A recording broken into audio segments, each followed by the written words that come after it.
In front of me is Honor 200 Lite, and today I would like to show you how you can set up screen lock. Begin by opening Settings and scrolling down to access Biometrics and Password.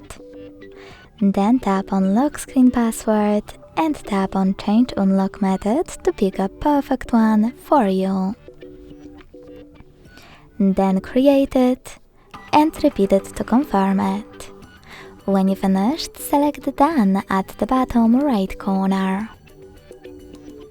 If you want to add a fingerprint right away, you can do that by tapping Add in the pop-up. If you don't, select Cancel. So when I switch off my screen and turn it back on, icons that pattern is required. Thanks so much for watching. If you enjoyed this video, leave a like, comment and subscribe. Bye!